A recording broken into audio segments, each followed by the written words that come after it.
Hello, we're just going to give people a few minutes to go ahead and get logged in.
Good afternoon and welcome. My name is Renee Nicholson, and as the director of the West Virginia University Humanities Center, I am very pleased to welcome you to What Every Writer Can Learn from Romance Novels with the writer Amy Jo Burns.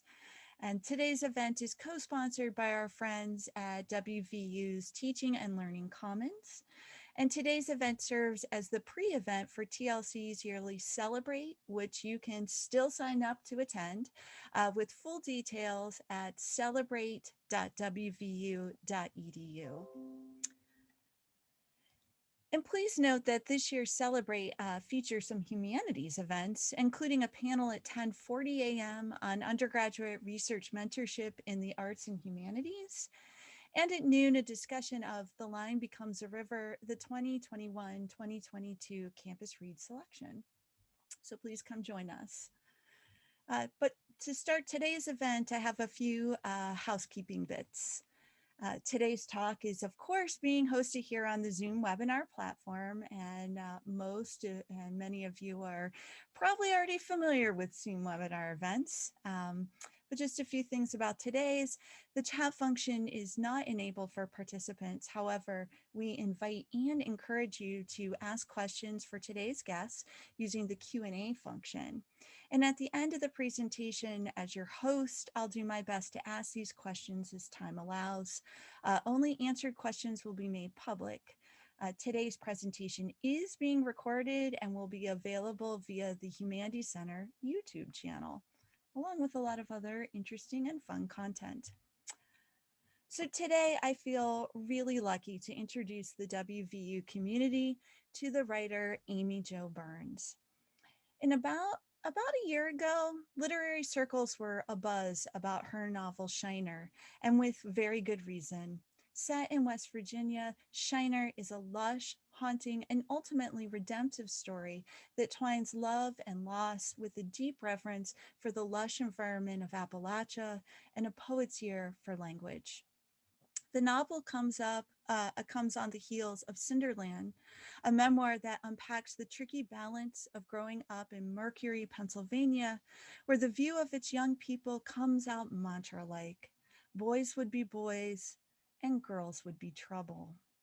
Together, these two books reveal a writer of texture, wit, range, and lyric ability with a keen sense of place richly evoked through skillful storytelling. In addition, her work has been featured in what can only be called an enviable list of publications: the Paris Review Daily, Lit Hub, Tin House, Electric Literature, and many others. And though her work rises to impressive heights, her approach is devoid of literary snobbery, revealing a writer of deep consideration, warmth, and compassion. I'm very excited to learn from her today, as I'm sure many of you are as well. And it's truly my great pleasure to welcome and turn things over to Amy Jo Burns. Renee, thank you so much. What a beautiful introduction. Hello to this amazing, beloved West Virginia University community. I have to tell you, I have been looking forward to this workshop for months.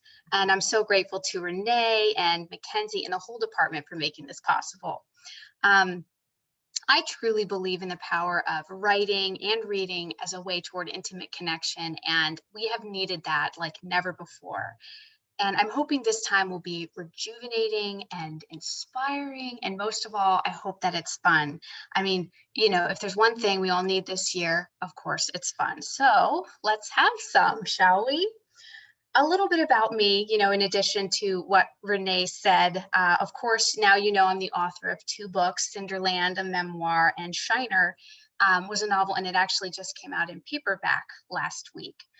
But more to the point, I wanted to share why and how I came to the realization that a workshop like this and conversations like this are absolutely vital to the landscape of literature right now, because it is. And not nearly enough people are talking about it, even though scads of people are reading and loving books that are slotted into the romance genre. It is the genre with the most loyal, most loving, and highly astute reading population. And I think that's no mistake.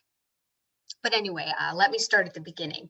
So I began my writing career by getting a master's degree in creative nonfiction in New York City. And, I'm a country girl, grew up in Western Pennsylvania, and I loved being in the city, the skyscrapers, I'd never seen anything like it, being so close to where books are made and printed and sold. I learned so much, and a lot of my sensibilities as a writer, the importance of mood and place and lyricism, I got during my time there. But one of the stifling things about studying writing can be how highbrow the expectations are. I think in this pursuit of creating timeless works of art, there's a lot of needless pressure that writers put on themselves and each other to make something that others will deem good. And if we buckle under this pressure, we run the risk of assessing something for its worth rather than simply enjoying it. So at my MFA, that meant that genre writing was frowned upon. There was no place for science fiction or romance or thrillers or the cursed women's fiction. It meant sentimentality was frowned upon. It meant plot was frowned upon. And what ended up happening in my case is that the book I was working on became so good that no reader was inclined to read it. It was so quote unquote perfect that it was robotic instead of human. Now, maybe that sounds harsh, but it was actually so freeing for me to realize that you can good a piece of writing to death. This notion of what makes a book good doesn't need to be as complicated as writers or academia sometimes can make it. The more that I meditate on it, the more I think that what makes a book good has only to do with one element and one element only, and that is the writer's authentic connection with the reader. That's it. And if that's true, that connection can take any form we want, right? It can be literary, it can be commercial, it can be academic, it can be funny or sad or both. It can be simple or it can be complex. I love Donna Tartt. She's a novelist, and she has this fantastic quote that I circle back to anytime I'm considering a new project for a novel. And she said, "The first duty of the novelist is to entertain. It is a moral duty. People who read your books are sick, sad, traveling, in the hospital waiting room while someone is dying. Books are written by the alone, for the alone." This quote comes down to intimacy, connection. And you know who specializes in those two things? Romance writers. So you know what I think? I think romance has gotten a bad rap. The entire genre is often judged by its worst examples, which is no surprise in a genre that tends to be led by women. They're judged more harshly for their faults and never praised enough for their strengths. I think people fear love more than they feel destruction or depression or despair. Love puts us at risk, right? It requires action, courage, trust. Risk, action, and trust. Those three elements are at the core of any good piece of literature, from a novel to a thesis to a poem.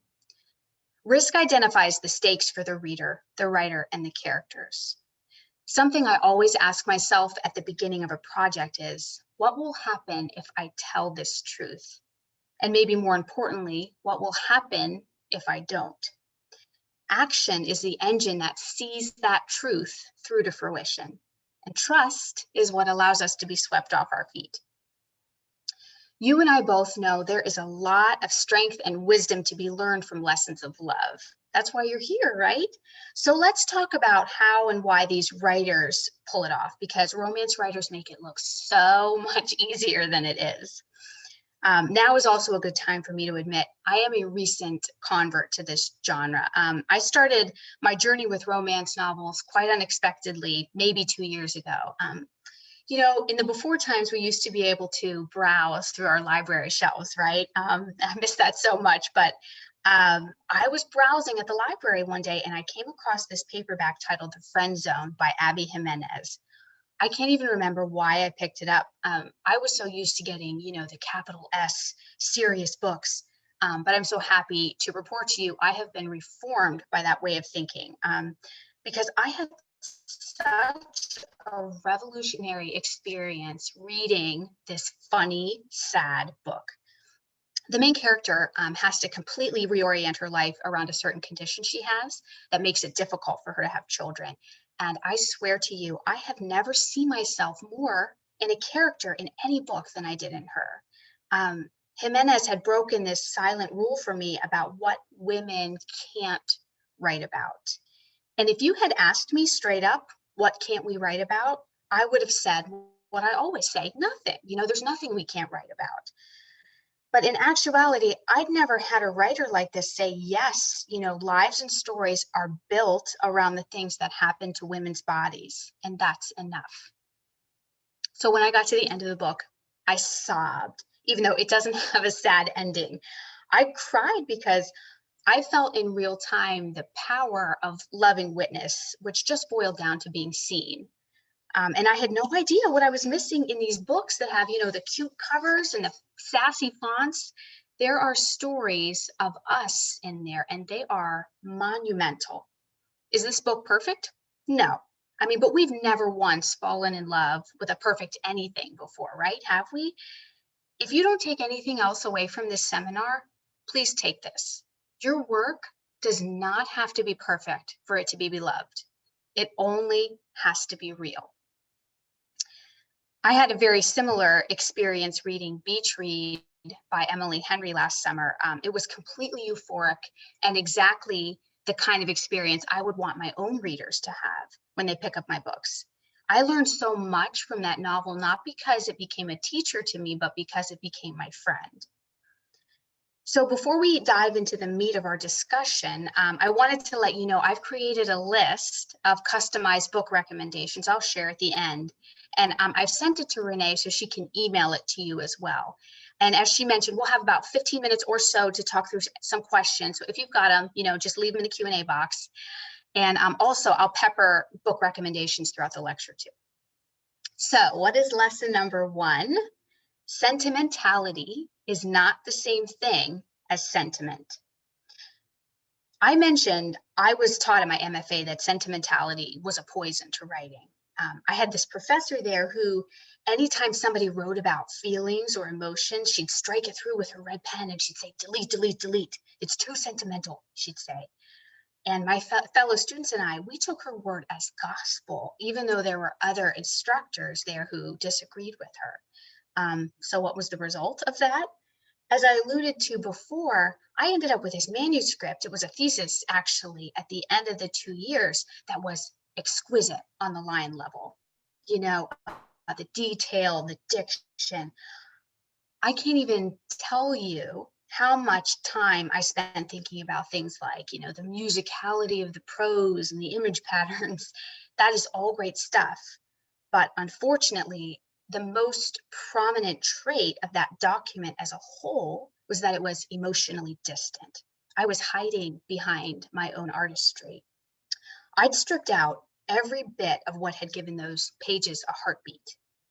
So when I went out on my own to find an agent, I kept getting the same feedback. I was emotionally withholding instead of emotionally available, which is bananas because that's the exact opposite of who I am in real life. There was no narrative arc to my manuscript, and there was no connective tissue between one scene and the next. Do you know what constitutes narrative arc and emotion? Excuse me, narrative arc and connective tissue? It's emotion. Emotion is the glue that binds a scene and therefore an entire book together. I know when I go into any reading experience, I want to feel something, and I don't want to be alone in there. I want to know that the writer is feeling it too. I want to pause here and address the fact that not every writer is tackling a novel. Some of you are working on dissertations and academic papers and the like. And to you, I'd say this applies in ways that you prove subtly or directly why you are devoted to your subject. Credentials for you are key. I mean, absolutely.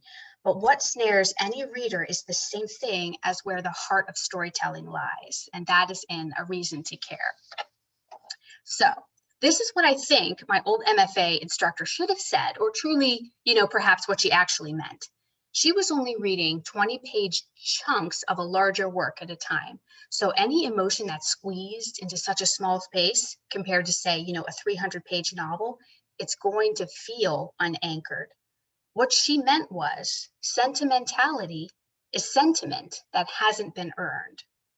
All you have to do is earn it. And how do you do it? You build it page by page. It works by accretion, the same way that, a coral reef grows. For example, let's take a death scene. Depending on where it's positioned in a novel, it needs to promise different sensations for the reader. If it comes in the opening scene, it does need to be spare and not weighed down with feeling. It's a catalyst at that point, and curiosity needs to outweigh sentiment. Curiosity is always your best weapon at the beginning of anything that you're writing. It's far more powerful than guilt or shame or fear. Now, if that death scene comes at the end of a book, all those emotions built up over the time we've spent with the characters need to present themselves in some kind of redemptive way. You could also think about it like a first date. You'd never show up to a first date eager to lay bare your deepest regrets and your biggest losses. Why? Because you don't trust that person yet. Remember that important triad I mentioned near the beginning? Risk, action, and trust? That trust still needs to be earned.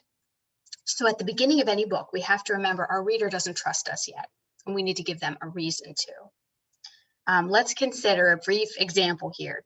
Jane Eyre, one of my favorite classics, and I'll make sure, I pepper in some classic examples of romance novels as well as more contemporary ones. But it's definitely debatable whether this classic book is actually a romance or not. And I find that so thrilling that two people could read the exact same book and disagree about something so central. That means Bronte wrote a really complex and believable story that is both of its time and timeless. But let's consider the first and last line of that book. The first line is, "There was no possibility of taking a walk that day." Our first impulse after reading this is exactly what a writer wants. We want to know why.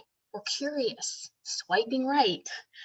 All you have to do in that first sentence is get somebody to swipe right, to read the next sentence and the next and the next, just like asking someone out for a first date or a second or a third. So what's the last line of Jane Eyre? Amen, even so, come Lord Jesus. This line is laden with emotion and association. Any reader who comes to this point in the book is going to have some kind of experience from their own life that will color their reaction and color what they're going to take from the book back to their normal lives. You read yourself into that line. So this works as a final thought because we know at this point the characters have been through it. There's been a huge fire, a woman trapped in the attic, an orphanage, a slighted wedding. By the end of the book, it does feel like we've been through a religious experience. Now consider if we switch those lines, making that last line the first, and we open a book and the first thing it said was, "Amen, even so come Lord Jesus," it would have real cult leader in the subway vibes, and we would want to back away, right? The difference is that we trust Charlotte Bronte at this point to lay it on us, and we care what Jane Eyre's final thought on the matter is. So how do we get our reader to care? The good news is there's a lot of right answers to that question, but let's start with our second lesson. Lesson 2 is set the right expectations. I mentioned before that gatekeepers of highbrow literature, which is a super boring occupation, by the way, they look down on genre writing and they call it formulaic. I mean, is there any worse critique than to find out that what you pulled out of your heart and guts, somebody calls formulaic? I hate it for the same reason I hate it when people tell me my work is interesting, because I find it's such a heartless word. Somewhere, at some point, the reader's heart has been disengaged. But here's the truth that writers of literary fiction are scared to admit. Every genre has a formula, every single one. And that formula is basically a guarantee that the reader is going to get the experience that they signed up for. In romance novels, we want to watch people fall in love, or we want to witness, its undoing. In thrillers, the writer is daring us to see if we can figure out the twist before they reveal it. And in academic papers, we know they're going to shepherd us through a series of arguments to prove a point. Memoirs often reveal some kind of emotional truth at the end. And literary fiction is going to break something in a way that can't be put back together. Sometimes those literary fiction writers, a band of which I sort of consider myself a member, they think they're being outside the box with that, but they're not. So maybe a better way to spin it then is not in terms of formula, but in terms of framework. And building a framework comes with certain expectations. When you build a ranch style home, you know what it's going to look like. The same for a townhouse or even a houseboat. And we know every Regency era romance novel is going to have an infamous rake that gets reformed. We know in contemporary romance we'll either get a shy heroine who needs to take a risk or a gutsy one who needs to learn to trust someone. We also know about 3/4 of the way through that romance novel, the couple is going to break up and they will probably get back together in the final pages of the book. There's a crucial paradox at work here about finding the real hiding within the imaginary. It's like sitting down to Thanksgiving dinner. You look forward to it because you know what's coming. Now, that doesn't mean there aren't surprises along the way. It just means that when a reader sits down to the meal of your writing, they're going to get well fed. And the best way, I think, to set those right expectations is to get the beginning of a book exactly right.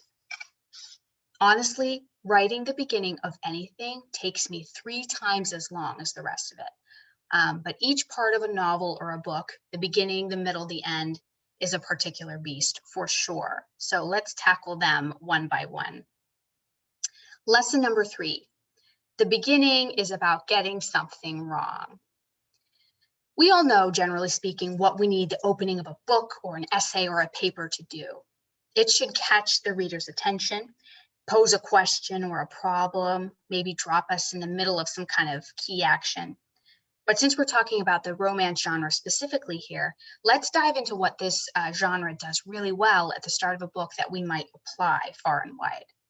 This isn't, the only trick that a romance can play, but in terms of what's helpful here, I'll say this. A lot of them start with the notion of one thing the main character is entirely wrong about. I don't know about you, but I've gotten so much more out of the mistakes that I made in my personal life and my relationships and my career than anything that I've gotten right. And I think that's because there's so much fertile ground there, so many opportunities for your reader to relate. There is nothing more relatable than making a mistake. So let's look at some literary examples.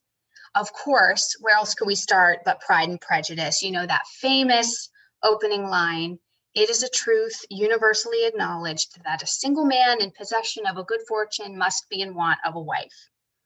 I love this as an opener because it does two things. It sets the mood and it sets the stakes.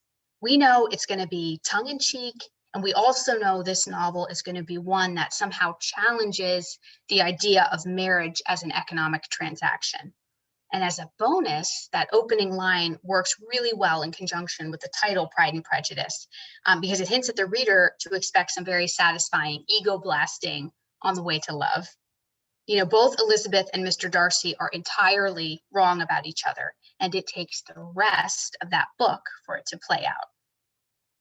Another great example is the second book in the Bridgerton series by Julia Quinn, which is super popular right now. That book is called The Viscount Who Loved Me, and it opens with, Anthony Bridgerton had always known he would die young. This line very efficiently lets us know what Anthony might be wrong about, as well as what his main obstacle to falling in love might be. Now, because this is the second book in the series, I knew a bit what to expect. If I picked up, say, a Kristen Hanna novel, and the first line was, so-and-so always knew they were going to die young, I would stop and ask myself if I am emotionally prepared to cry my eyes out. But because I understand the parameters that Julia Quinn has set, I know I'm in for a different kind of reading experience, even if I don't know exactly what it's going to be. The tone and the mood let me know exactly how I'm putting my own heart at risk. And lastly, here's just one more favorite of mine. The opening of City of Girls by Elizabeth Gilbert is, in the summer of 1940, when I was 19 years old and an idiot, my parents sent me to live with my Aunt Peg, who owned a theater company in New York City. This works for me because we know the narrator's looking back on her life, and it has just enough humor in it that I want to know what she did so wrong at age 19 that turned her into an idiot. And so another way that you can think about that notion of getting something wrong is to ask yourself, as the writer, what rules am I about to break? How are you defying convention? The same goes for your characters if you have them. We know from Elizabeth Gilbert's opener that this character is about to break a lot of rules, and we all know there's nothing more seductive than a rule breaker. And if that's the case, you can absolutely apply that to your prose as well. Do you want to write a whole piece in the second person plural? Do it. You want to reveal your end at the beginning? Try it. The most important thing is that you know what rules you're breaking and why. Elizabeth Gilbert is so good at this. City of Girls is certainly not in the romance genre, I'd say, but we're talking about it today because there's a few unique lessons we can learn from how Elizabeth Gilbert tells a story in her fiction and her nonfiction in a romantic kind of way. But more on that later. So as a starting point, here are some questions you, the writer, might ask yourself about your hero or heroine. What is my main character joyfully wrong about? What is my main character deadly wrong about? What is my main character solemnly wrong about? And always, what rules are they breaking and why? Those adverbs, joyfully, deadly, solemnly, can be substituted with any word that fits the mood of your writing. This will help you capture both that mood and the theme in one go. Now, the good news is you don't have to pull it all off in the first line. You can hint at it and head off from there. Getting something wrong is ultimately about celebrating the process of discovery. This is important for you academic writers who understandably may feel weird about stating something that you're wrong about at the beginning of a paper, let's say. But there's certainly a story there to be told about what you discovered along the way, that where you started in your research perhaps is not where you ended up, and that was a very good thing. The last point to make about setting right expectations doesn't mean you have to follow old rules. You get to decide what right means for you. It is all about authorial choice. Diverse representation is key to these discussions that we're having about why romance deserves a slot in the literary landscape. Romantic stories of same-sex couples or transgender characters, interracial relationships, characters who have disabilities, mental illness, or different socioeconomic backgrounds. All of those have to be woven into the tapestry of what gets written about and what gets talked about. And there's no reason why you can't set the expectation from the outset that real life characters like this are already living very full, complex, and romantic lives, and they deserve to be seen on the page. So if that covers a bit of the beginning, what comes next for lesson 4? Let your characters get caught in the rain. This lesson has to do with the middle of a book. Everyone calls the middle of the book the dreaded middle, and I don't know why. I love the middle. It's where you're settling into a groove, both as a writer and a reader. The key to the middle is finding the right shift. Take any book that you love and look just before the midpoint and just after, and I guarantee you'll see that author upending some of those beginning expectations in a beguiling way. Something where someone gets lost or found, a stranger shows up, maybe the moving up of a deadline. In short, your characters need to get caught together in the rain. And then we ask what will happen next. In every Regency era novel that I've ever read, there's a scenery change in the middle of the book. If the beginning is in London, they head to the country. If the book begins in the country, in the middle, they're going to head to London. It signals a change of pace. Sometimes what you have to do is take what the readers are expecting you to answer in the end and answer it in the middle. I'm definitely avoiding spoilers here in case I mention books that you haven't read, but something fascinating that Julia Quinn does throughout the Bridgerton series is she often puts, the marriage in the middle of the book. Conventionally, we might have to wait till the end for a couple to get together, but we all know romantic stories often do not land there or even stay there. And Quinn's books go on to show romantic trials after that commitment has been made. I'll mention here that I think this concept is actually most important for nonfiction or academic work. There are a lot of book-length treatises out there that drag and lose momentum in the middle. We already know at that point, what the material is about, and somewhere in the middle, we lose the sense that something new might be coming. So if you can find and explore an unforeseen hiccup that leads to some kind of new revelation or truth, that can be especially powerful in academic work. If you look at the middle of She Come By It Natural by Sarah Smarsh, which is a history book about the impact of Dolly Parton, the first half of it is about Dolly as a songwriter, the kind of consequence she brings to the individual hearts of working class women. But then the whole second half takes a turn and talks about Dolly as a boss instead of a creative generator. And then all of a sudden, the conversation also becomes about women in the workplace and the cultural legacy of working class feminism. And it is fascinating. So the biggest thing to ask yourself in the middle of your work is what questions that you raised in the beginning are you going to answer? And what new questions will you raise in their place? Once your characters get caught in the rain, they can't ignore it anymore. They have to do something new. And that brings us to lesson 5. The end returns to the beginning. If you'll remember at the start of this talk, I mentioned what not to do on the first date.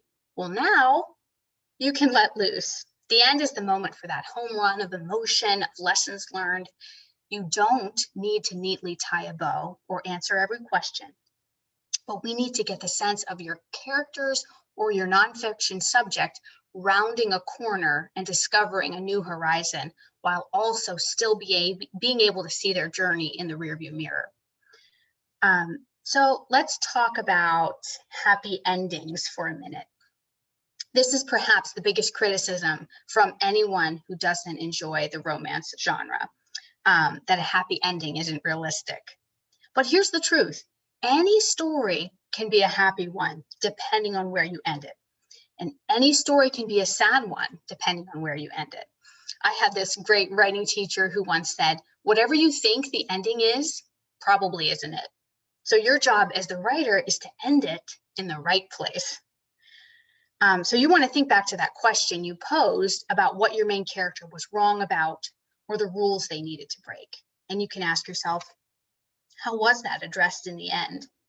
And because romance is so much about intimacy, the most intimate moments of the manuscript need to happen at the end, not in the last page necessarily, but likely the last 30. Physical intimacy is certainly at play here, and that's a big part of the wide range of expectations for the genre. But mostly, we need to think about emotional intimacy. What truth is it that the characters have find and fan to flame in each other or in themselves? What have they laid bare emotionally? There's no greater strength found in being human than in that kind of authenticity. You are mirroring in your characters what you are offering the reader through your work, a real, unforgettable connection. You know, we talk a lot about coming of age novels, but novels about falling in love are equally as influential. Love changes you, perhaps more so than sorrow or anger or any other emotion. Any real positive change I've gone through as a person has been the direct result of somebody choosing to love me. Some of that was romantic love, some familial, some filial. And maybe the next lesson that comes is losing that love, but never losing what it gave you. And that is the final note any successful romance novel will sound for its readers, that everlasting strength that you can always find in vulnerability. So that's the end of the book. But maybe you aren't even ready to think about structure. Maybe you're still waiting to put pen to paper for that idea in your heart or your mind. So how about some general tips to keep in mind while you're drafting and still figuring out the shape of your work? Here's a favorite of mine. Lesson number 6, the love interest doesn't have to be human. Let me explain. I actually think the idea of romance applies to pretty much every piece of writing in one way or another. Everyone is in love with something. Sometimes we're in love with money. Sometimes we're in love with ourself, which is a grand storyline for an antagonist. Sometimes we're falling in love with an object, a grandmother's old ring, maybe, or an instrument. The best example that I can think of for this is The Goldfinch by Donna Tartt, which is one of my favorite books. And I won't spoil anything if you haven't read it. But in essence, it's about a boy named Theo's deep love for a painting over the course of his life because it reminds him of his mother. So the important thing to remember here is that you don't want those items to remain static. The main character's relationship to this item needs to change over time and help them develop a new sense of self or loss or joy or wisdom by the end. And I'll just add here for you academic and nonfiction writers, your subject matter is your love interest. A fantastic example of this is Salvation on Sand Mountain by Dennis Covington, which is another one of my favorite books. And it is a nonfiction account of Covington, who's a journalist, and he goes deep into Appalachia to report on a murder trial and ends up falling in love with the mountain tradition of snake handling. It's an exquisite book. So most importantly, the object or subject needs to have a narrative arc of its own. We need to know what story is it telling. Over time, what does it come to represent?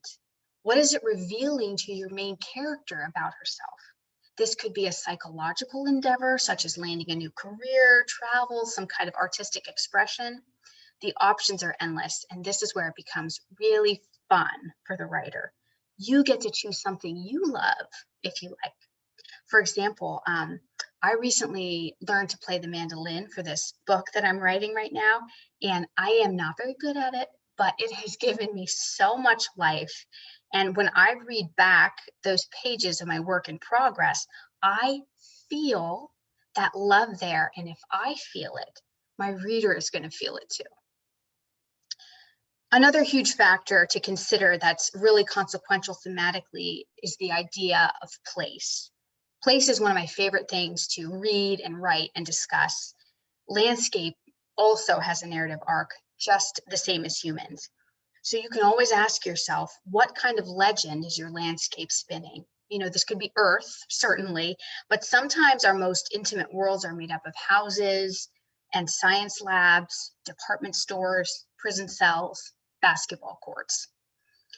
I mentioned that my first book, Cinderland, was a memoir, and while it deals with a very serious subject, there is a lot of love and teenage longing in that book, and those parts were so fun to write.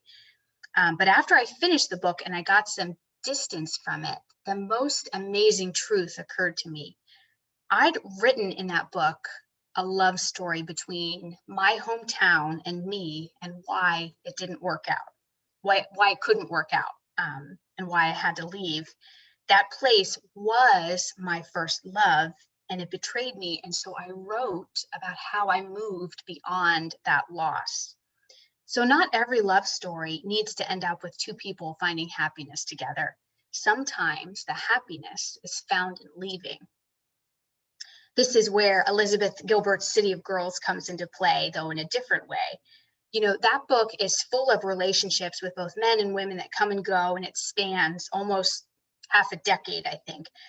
But by the end of the book, you start to see the main character Vivian's abiding love, her most long-standing relationship, is with the city of New York City.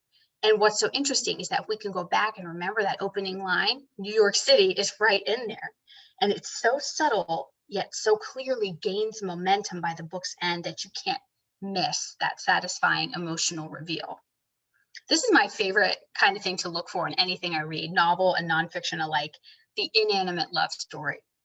Once you start looking for it, you'll see it everywhere. Lesson number 7, you need to romance your reader. Hear me out. The most important romance in any piece of writing is not between the characters. It's between you, the author, and your reader. So you need to romance them. This could come through language, through humor, through some kind of harrowing experience.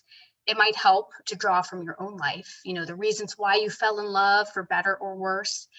And you might begin to think about how that could display itself on the page in some way. Maybe there was a chance meeting, maybe there was a love letter or a song, maybe it was an enemy to lovers kind of situation, or friends to lovers. Again, I'll put out here, there's a framework to be used and not a formula. And again, I'll say for those of you who are academically minded, this idea of enemies to lovers could be really fun to play with. I used to tell my comp students at Rutgers to befriend their dissenter, which meant when you're making any argument, you need to come alongside another person's point of view so you can find a way to use it to strengthen and broaden your own viewpoint. What might it look like for you to romance your dissenter? Something key to keep in mind here for everyone, if you want a reader to fall in love with your work, that means you have to fall in love with it too. That is your first task. When I was in high school, I was the bookkeeper for the boys' varsity basketball team. You know, now the games were one thing, you know, they were exciting, busy for me keeping track of hoops and possessions and fouls. But I loved watching those boys practice. It was mesmerizing. My mother once accused me of being boy crazy, but I wasn't. I was basketball crazy. I'd fallen in love with basketball because I was witnessing how much those young athletes loved it. And their love of it made me love it too. And, you know, we weren't doing anything great there. It was a, small town. Nobody went on to play professionally. I'm certainly not a statistician anymore, but there was something timeless in that gymnasium because of the real feelings of love that we shared. And if we can leave our readers with that, we'll have made a lifetime bond that will last for an entire body of work. This is why romance novelists have the most loyal fan base. They've fallen in love. Lesson number 8. Every antagonist is another story's protagonist. I just mentioned the idea of befriending your dissenter, and that's a bit of the concept here as well. Often villainy has to do with viewpoints instead of absolutes. And this idea applies to books or stories or media or any medium or genre. But I like it particularly for romance because so often in those books, the antagonist is the protagonist. The main character's worst enemy is herself. If there's anything more true to real life, I don't know what it is. And this is something I tell my kids all the time. The bad guys that are villains in superhero movies often don't exist in the same form in the world that we live in. We are all made up of our good and bad choices, our beliefs and our actions about right and wrong.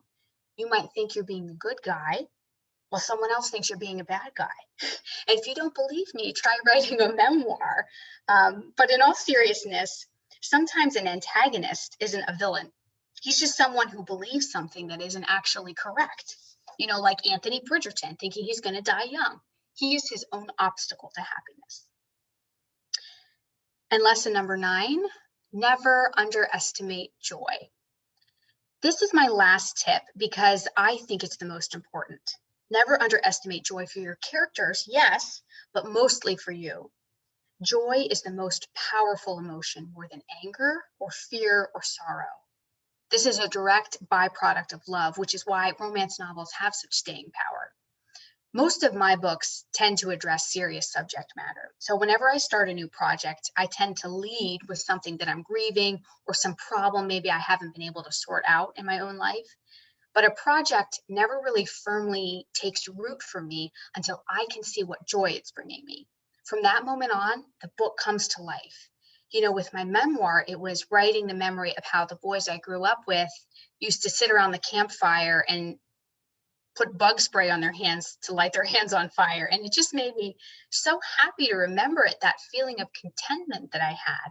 My world was so small, but it felt infinite. And with Shiner, it was all about moonshine. You know, when I started researching it, I fell in love with its artistry and its cultural depth. And that's when the book grew its wings.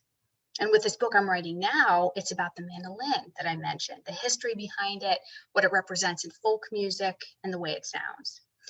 Like PhDs take forever to get, books take forever to write.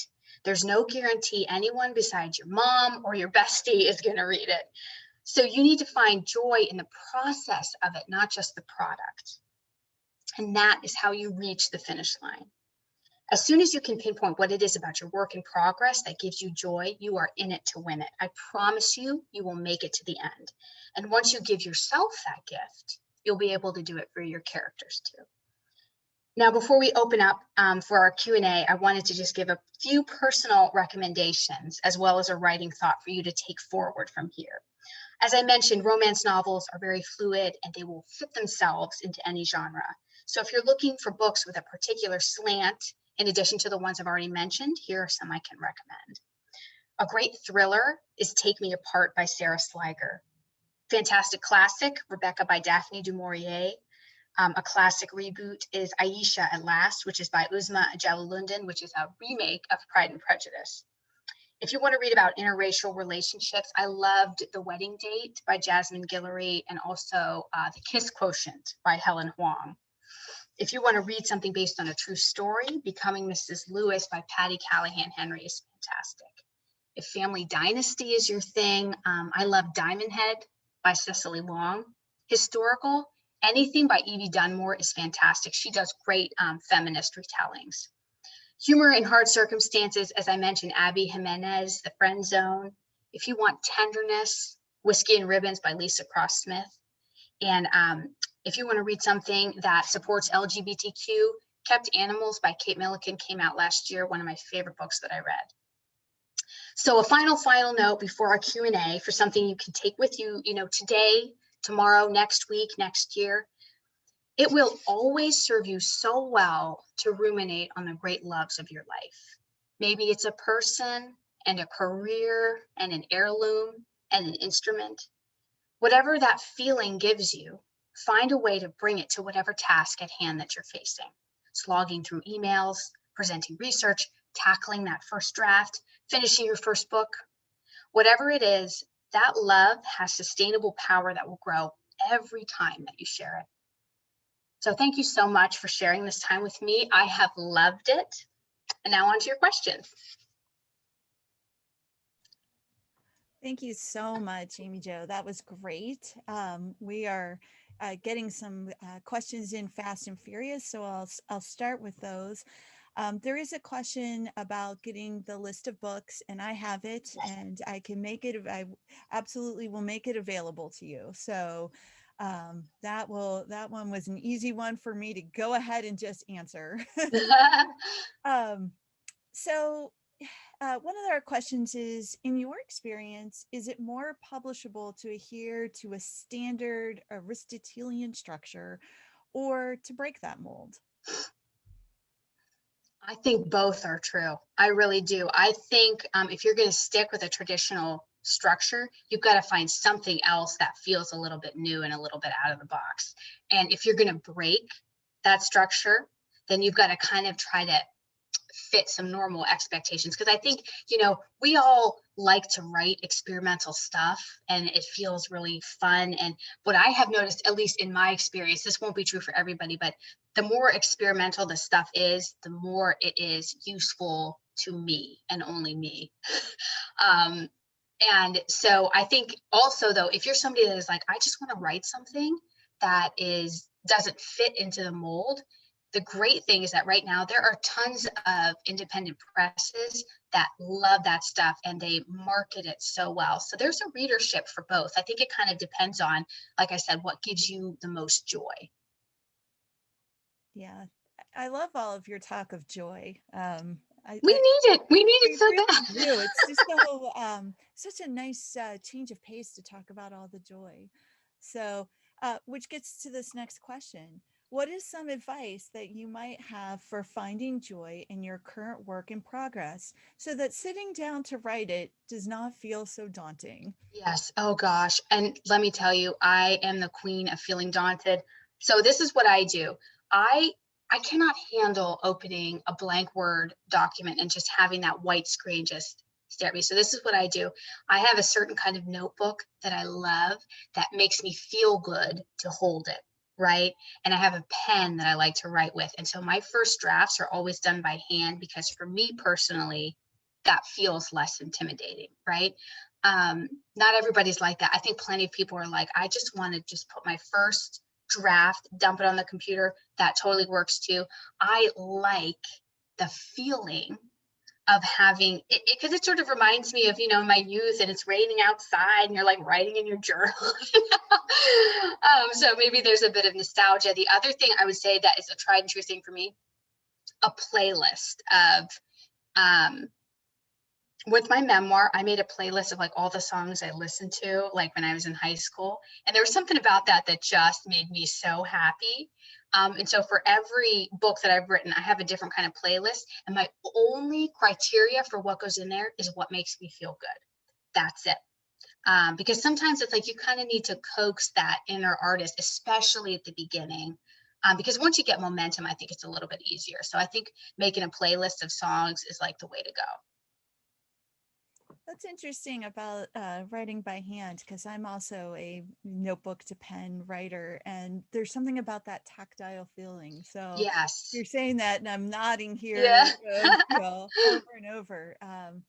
So it's always fun for me when I have a question that actually starts off with a compliment. So the compliment is, "This is amazing!" Multiple exclamation marks.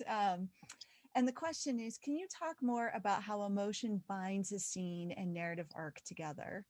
Sure, absolutely. Okay, so I'll just give you an example of what what it was like for me writing my memoir. I would just write all these scenes with this very particular detail of like, what color the sky was and what sort of diction I wanted to use to pull everything in. So people knew I kind of grew up in a steel town and all of that was good, but there was nothing in it that showed that I was a person who had like a heartbeat or who wanted things. I think I sort of forgot what that was like because there's something weird about creating a character and then realizing that they need to like want things they don't have. And that is more than like, oh, I want money or, oh, I want a job. Every character that you have is going to have some sort of like deep-seated longing. And so I think what I never know what that is when I start writing. When I start writing, it's sort of like this happened, this happened, this happened, this happened. But then it's a plot when you start using that emotion as a driver for action, right? And as a driver for response. And then you'll sort of see the more that you can kind of understand like the psyche behind the people who are populating your book, it's sort of your book will just sort of open like this because you start not being able to like write people off. And I think that's really important. this is a super, super tricky thing. And that's why I wanted you to know, like, I went through so many drafts of my memoir thinking it was done and thinking it was like this nice piece of art, but what it wasn't doing was like communicating anything. You know what I mean? So I think, and something you can always figure that out if like somebody, you give your book to a trusted person and who will tell you when they kind of clocked out. And that's the moment that, you know, when somebody clocks out is kind of like when I need to sort of step back and think like, there's what this book is about. And then there's like what it's about. Right. And that's like the moment you need to start hinting at it. Yeah, you talked about this also in your talk, and I was remembering Benjamin Percy's book "Thrill Me" on Yes. fiction. Oh, great book about Mm-hmm. writing, and he talks all the time about fetishizing sentences, and I'm like, oh my gosh, guilty, right? Yes. You're just And like there's, this beautiful sentence, it goes nowhere. yeah, and you know, there's certainly, I think if you want to learn to write a better sentence, literary fiction is the place to go for that because those writers, they just spin such beautiful sentences. Um, but again, if it's not like connected to something that can tell you who's at risk here, right? Who is at risk? Is it the author? Is it a character? Because that sort of lets us know, I think, what's at stake. Yeah. Yeah, for sure. So another one of these fun ones, I start with the compliment and end with the question. This was so inspiring and instructive. And then the question is, do you have a writing routine? And if you do, can you share it? Sure. Yeah. Okay. So my writing routine has adapted, I think, over, you know, maybe like the past 10 years that I have considered myself, you know, quote unquote writer.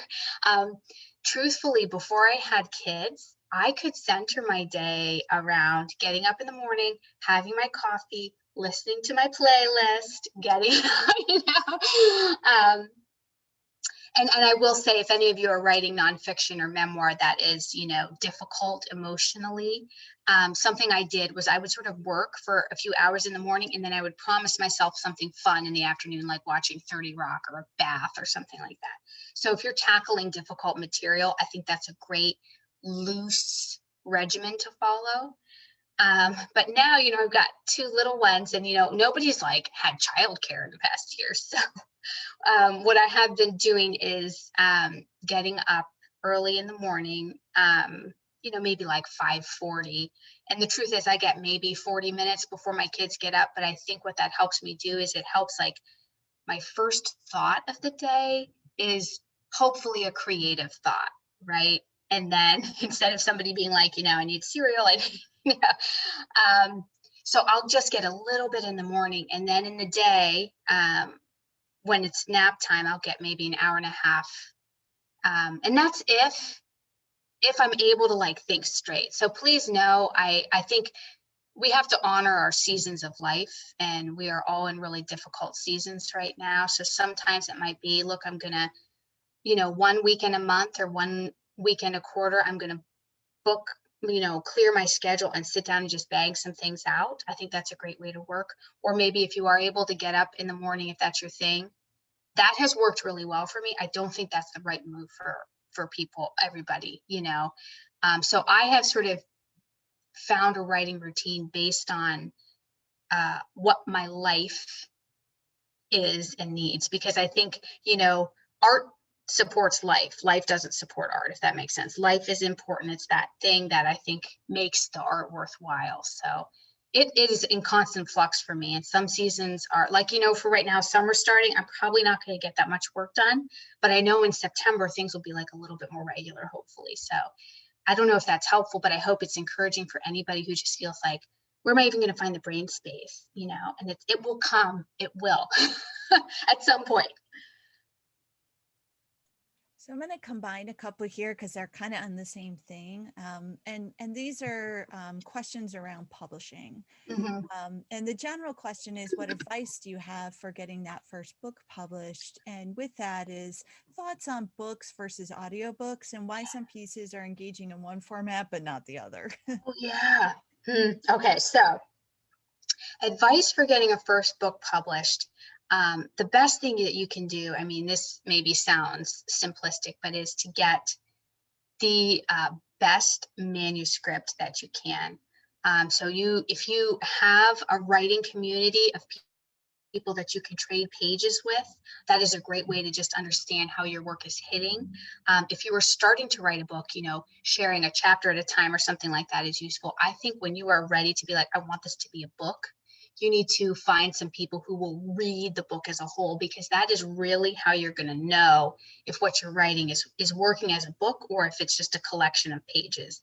Because for me, with Cinderland, I didn't know I just had a collection of pages. Like I had to go and like query a bunch of people. And that's how I found out, which, by the way, if nothing else, be encouraged that I feel like I made so many mistakes in that process and I still sort of like found my right way. So there are lots of critique groups online. I have found a lot of,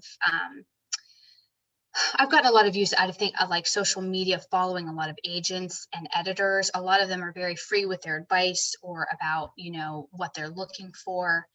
So I sort of was like tracking a few people for maybe like 6 months before I started sending out query letters, because I just wanted to understand, like, what is it that people are interested in right now? What are they buying?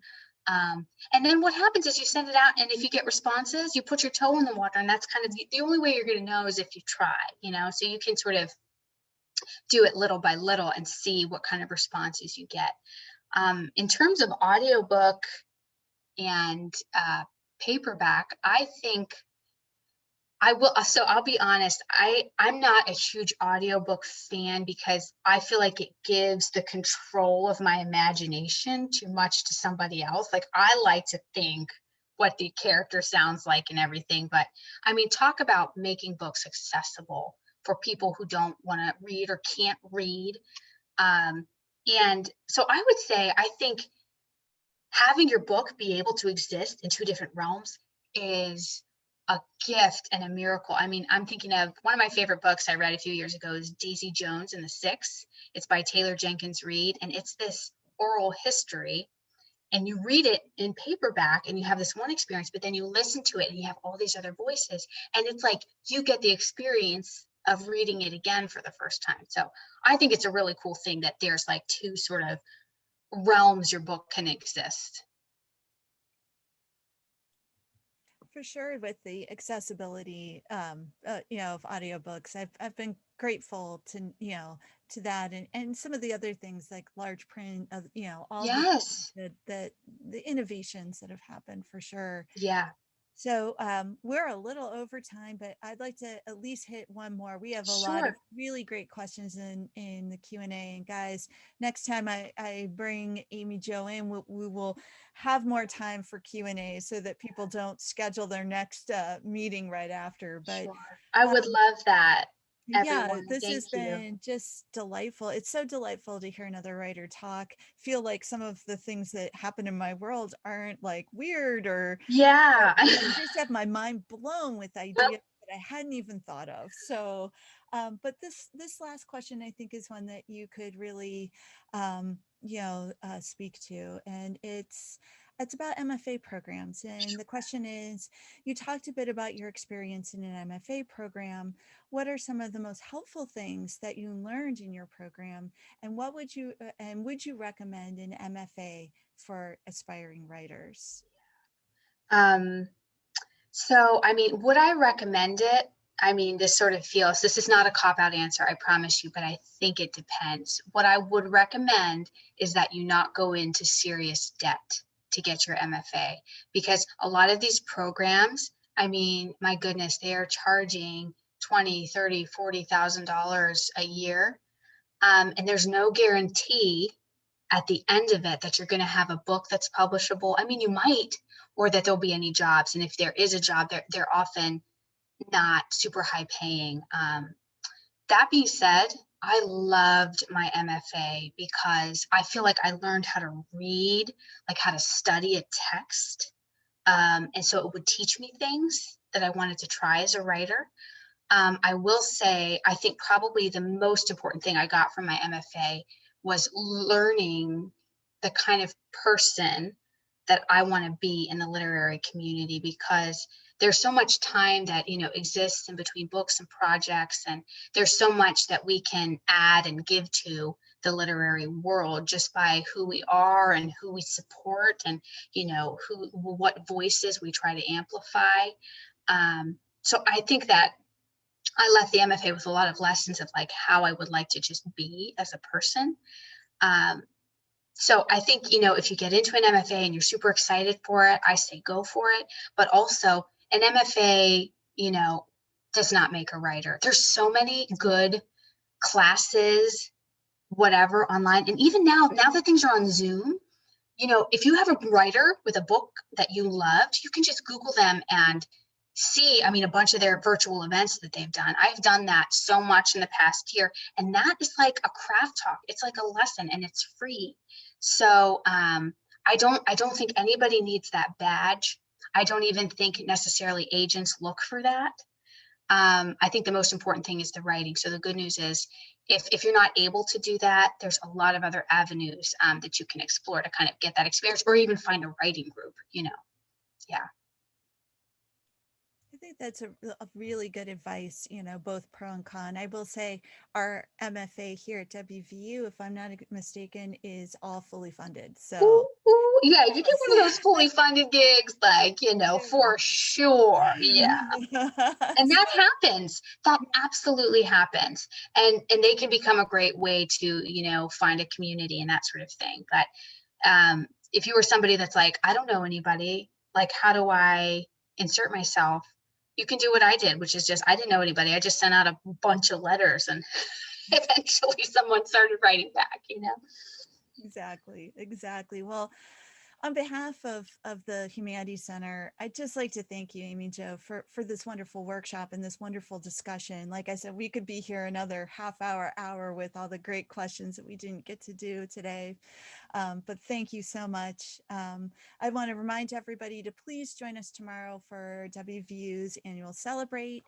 And to keep up with all of the programs, events, collaborations, you can always find us at humanitiescenter.wvu.edu. And I would like to thank everyone for joining us today. Stay safe, and we hope to see you soon. Thank you so much, everyone. This was a real joy for me. Thank you.